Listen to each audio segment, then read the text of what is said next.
Beautiful World, Where Are You? This is the third novel by Sally Rooney. And Sally Rooney is an absolute darling of the world of literature. Her first novel, Conversations with Friends, was good. I liked it. Her second novel, Normal People, I am a huge fan of. I really enjoyed that book. Sally Rooney has also become discourse. Before I start my review of Beautiful World, Where Are You, I do want to say that I feel sorry for her because there is so much discourse and so much hype and so many opinions and a lot of vitriol around the works and the cultural existence of Sally Rooney. I imagine it's quite hard for her. Publishers, bloggers, reviewers, magazines, newspapers, they all have their opinions, they all have their hype or their lack of hype surrounding her books. And Sally Rooney didn't really ask for any of that, so I do feel for her. She's just a person who's trying to put out some books, and the amount of hype and publicity that she gets is really out of her control. She's a person who writes books, and they are books that I like. So what I'm doing here is making a review of a book that I liked. Sally Rooney has also been compared by myself and other people as kind of the Jane Austen of today. And when you read Beautiful World, Where Are You, that comparison between Sally Rooney and Jane Austen sticks out even further in this novel, in its makeup, in its design, in its execution, in its elements. There's a lot of Austen in it, which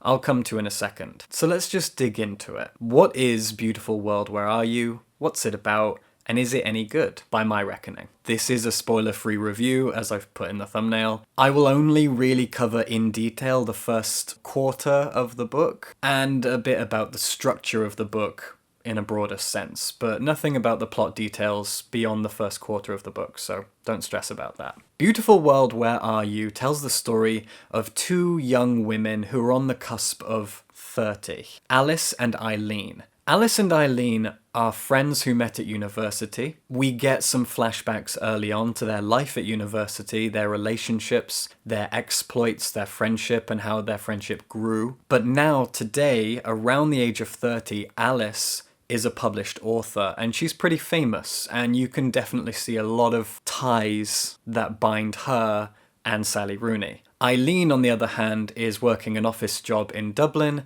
and the two of them are connected by letters. They are sending each other emails, and this is the first kind of Austen-esque comparison that you can make. The entire novel is set up as chapter, letter format. You get a chapter that focuses on Alice and her situation, followed by a letter that Alice sends to Eileen. Then Eileen's chapter, focusing on what she's up to, followed by a letter from her back to Alice. And the letters, as I'll talk about in a second, were my favourite part of the whole novel. But beyond the two characters, the novel is about relationships. Alice and Eileen are both in new-ish relationships. When Eileen was 15-ish years old, she and her older sister were very close to this guy called Simon. Simon, at the time, was 20, so he's 5 years older than her. And Simon is a very interesting guy. I would argue that he's the most interesting character in this novel. He is a very devout Catholic who has an interesting relationship with the church in the sense that he's a Catholic almost by default. He doesn't think too critically of it. He is not a follower of all the rigidity of Catholicism. He goes to church and he goes to confession and he does all of the things that Catholics do. I'm not really that caught up on Catholicism myself, so I'm gonna probably get a few things confused. But he does all of the Catholic things without preaching in any way. He's an interesting guy. And he works for the government, and he lived in Paris for a while, and now he's back in Dublin. And he and Eileen have had this will they, won't they relationship for more than 10 years now. Eileen has just gotten out of a very long-term relationship and has fallen back in with Simon. They reconnect as friends and possibly more. Alice is, as I said, an author. She was living in New York City for a while, and now she has managed to get this big house on the coast of Ireland in a small town. I can't remember if it mentions the name of the town or not. But while she's there, and this is how the novel begins, she goes on a dating app and she gets into a date with this guy called Felix, who's a local guy who manages a warehouse. The two of them go on a date, they don't really hit it off, and they don't have sex, and that's it. Until it's not. The two of them find a way to stumble into each other and constantly bump into each other and fall into a pseudo-friendship that, again, like Eileen and Simon's, is going to build into something more. So the entire novel is about the friendship between these two women who never share any physical space other than in flashbacks. They are connected by emails, and their two individual relationships with Felix on Alice's side and Simon on Eileen's side. It's a very, very modern take on that Austen style of will they, won't they, what kind of relationship is this, slowly building a romance between a woman and a man and connecting things together via letters. So it does have a very Jane Austen feel to it. Just like Normal People and Conversations with Friends, this is another Sally Rooney novel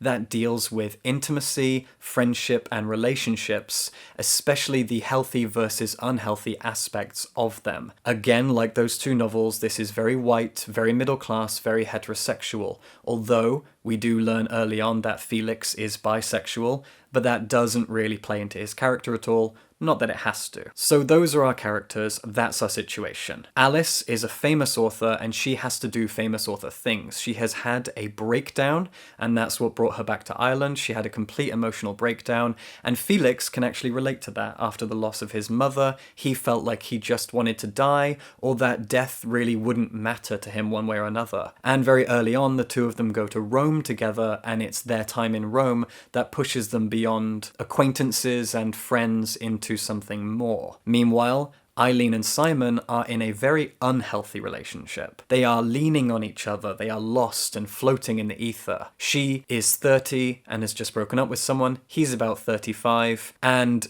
feeling equally lost. The chapters follow a very formulaic pattern, and I feel like this was done very intentionally. Every chapter, at least for a while, has a formula of two characters doing something. Either Alice and Felix or Eileen and Simon. They will do a thing. An innocent thing, going shopping, going to church, hanging out at a party, doing some social thing that then leads to sex. And the sex is detailed, it is intimate, it is sometimes awkward, it is sometimes quite erotic. It moves a lot in terms of its tone. The sex is explored in a variety of different ways. Sometimes it really does feel quite erotic, and other times it is painful to read. Now I have to thank Libro FM for giving me an audiobook copy of this. So I listened to this on audiobook, that's where I got my review copy, and listening to it on audiobook, the narrator does such a staggering job of handling these intimate sex scenes and also depicting the characters using slightly different accents and voices. She is fantastic. There's only one narrator, she is a woman, and she's handling these two women and two men expertly, especially in the sex scenes. It's fantastically well done, so I do recommend the audiobook hugely. So there's a formula there of doing a thing, leading to sex, kind of a cliffhanger. Next chapter is a letter between the two women, followed by another chapter from a different woman's perspective that'll eventually lead to a sex scene. And it does carry on formulaically like that. And you can see why Sally Rooney did this. She did it because that often feels like the formula of a 20-something relationship. That's just how life plays out. We have social engagements, we are awkward, we have jobs and things we have to do, we get drunk and we lean on each other and we are healthy and we are unhealthy and we are toxic and we are confused and we get upset, and often it leads to sex, and that sex can be celebratory, it can be comforting, it can be angry and aggressive, it can be malicious, and it represents a lot of different things within a relationship. It represents a lot of different emotions and feelings. And you can see this constant repetitiveness that is built into the narrative and structure of the novel. It can feel a little bit tiresome and predictable until it doesn't, but I'm not going to talk about that. The fact is, you can see that it was done on purpose, but even when an author does something on purpose, that doesn't mean that it's worthwhile. Just because there is a point to the elements that they put into a book, or the themes, or the tone, it doesn't mean that it was a good idea. So I think Sally Rooney is really towing a line here with this repetition and predictability of how chapters play out. But as I said, the most interesting thing in the book is the series of letters that go back and forth between Alice and Eileen and break up the main chapters. The main chapters themselves are much longer. When I was listening on audiobook, they were around 20 minutes each, with the letters usually being about 5 minutes each. And the main chapters always start with a really detailed scene description. It made me think that this book would make a really good stage play. Those main chapters open with a scene that is described in really beautiful detail. Maybe the weather, or the sky, or the color, the time of day, the place. Everything about it is described like stage directions, and then we move into very dialogue-heavy chapters. Those dialogue-heavy chapters are broken up by these letters, or emails, between Eileen and Alice. And these letters are absolutely fascinating in so many different ways, and I really want to dig into them. Alice and Eileen are emailing each other to catch up on their lives, tell each other what's going on between them. A lot of it is romance. Alice has just started dating Felix, and Eileen wants to know about him. And of course, Alice also knows Simon and wants to know whether or not Eileen and Simon are now a couple or not. So they are using their letters as a way to express their internal monologues to each other. It's a wonderful mechanic. There is not a lot of internal monologuing within the main chapters. It's all done in the letters. Eileen and Alice are our protagonists, and the men are secondary. And so we need to know what's going on in these two women's heads, and we find out through their letters to each other. So they are catching us up on what's going on. It's almost like a here's what happened in the previous episode kind of a feel, while also getting their intimate personal insights into their own personal experiences and how they choose to communicate those to each other. There's a sense of bias. You get what happened in a more objective way, followed by their subjective reaction to it. For example, Alice had sex with Felix. We see what happens there. But how did Alice feel about that sex? That's when we get that in the letter, and it's a really lovely way of structuring it. But the letters are fascinating because they also act as essays, and I feel like they are essays that Sally Rooney herself wanted to write. Alice and Eileen are educated and intelligent young women who have a lot to say to each other about religion, politics, economics, climate change, art history, human history, philosophy, gender, sexuality. Every popular topic that would be considered a political topic in some way is explored in these letters repeatedly. Eileen, for example, reads a book on anthropology and human history, and she starts giving little details that she found interesting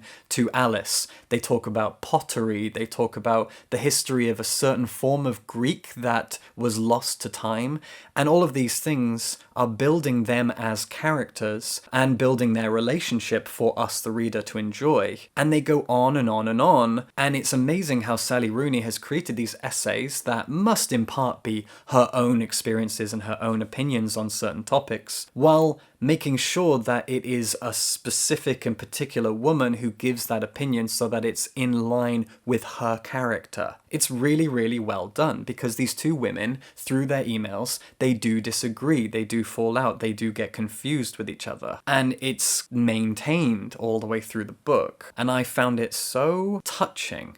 These letters are, to me, the most interesting part of the book. There is so much to enjoy in these letters, and they also play into the socio-economic class politics of the novel. Class is always there. Sally Rooney, in a very self-aware way, knows that she is a successful author, and she's writing characters who are troubled and confused and millennial and growing up in a time where they feel lost and the world is burning around them, but at the same time they have gone to university, they have found success, they have ordinary jobs, ordinary lives. These are your standard lower middle class human beings who are living in a white Western society, and they have opinions about things. They talk about politics and class, they talk about Brexit, they talk about the conservatives versus the left, but all of these things amount to nothing. That's why they exist in letters. There are no events in the novel that are going to really challenge anything. Sally Rooney almost seems aware that art can be pointless. Her characters talk about how art is pointless. Alice talks about how her novels are ultimately pointless and won't help change or shape the world in any way. And you can feel Sally Rooney in her words saying, I'm a novelist, it's my job, and I know that creating art like this is ultimately pointless and doesn't do anything of substance. It is not a science, it is not useful, it is not helpful. Now obviously you can agree or disagree on the usefulness of art forever. I love art, it is my life, so I have opinions on this, but my opinions are not important. And neither are Sally Rooney's. It's interesting, it's a very self-aware and almost kind of metaphysical novel. If I'm using that word right, I'm not that clever. She is very self-aware when she's creating the character of Alice and the letters that are going on between her and Eileen. They are discussing things that are ultimately meaningless, and yet they keep each other engaged, and it demonstrates their friendship while being pretty interesting. The things that they have to say about anthropology, art, religion, Catholicism, politics, etc. are all really interesting and engaging, and I enjoyed them. It's also an element of literature that I enjoy. I like letters. I like when characters write diary entries and letters to each other. It's why some of my favourite novels use that trope. Dracula is always my go-to example, a novel that is entirely made up of letters and diary entries. I love that format, and that's why it was my favourite thing in Beautiful World, Where Are You? Ultimately, I think this is a very successful novel. There are things that I didn't like. As I said, the formulaic repetitiveness of it, where the characters are kind of treading water, it serves a thematic purpose while also just kind of grating a little bit. And as I said, the whole idea of these people being very, very self-aware is clever, but not that clever. Sally Rooney has created characters that represent her own struggles with class and politics and our very existence. And she ultimately is saying that all of this is kind of irrelevant and pointless, while creating a thing that she might argue is irrelevant and pointless that still exists as a piece of art for us to buy and read and discuss. It's really fascinating argument that she's having with herself by creating a thing within itself, arguing for its own existence. It's interesting and ultimately pointless, and I guess that's the point. It'll give you a headache. It's a fascinating book in that regard, and I haven't really mentioned how the characters are very, very well written, and they are. This is a piece of literary fiction, which means these characters are not necessarily good or bad. They are complex. They gaslight each other. They are toxic to each other. The two men both have a habit of saying, "I'm sorry if you thought that," or "I'm sorry if it came across that way. I'm sorry if you misunderstood," by putting the fault on the women, not on themselves for their own actions. These are complicated, depressed, angry, lost, confused, and potentially toxic and sometimes dangerous people who are all just trying to live their lives, have some sex, find some love and some comfort. They're human. They're very human. They are neither good nor bad. They just exist. And again, there is a pointlessness to that because there's ultimately not really a moral message, but that's okay. All right, I think I'll leave it there. Beautiful World, Where Are You by Sally Rooney is a very good novel. I think it's now my favourite novel of hers. I think. And it's certainly worth reading. You will have a lot of opinions. You will have a lot of things that you want to say. Feel free. And do so in the comments. I appreciate that. All right, subscribe for books.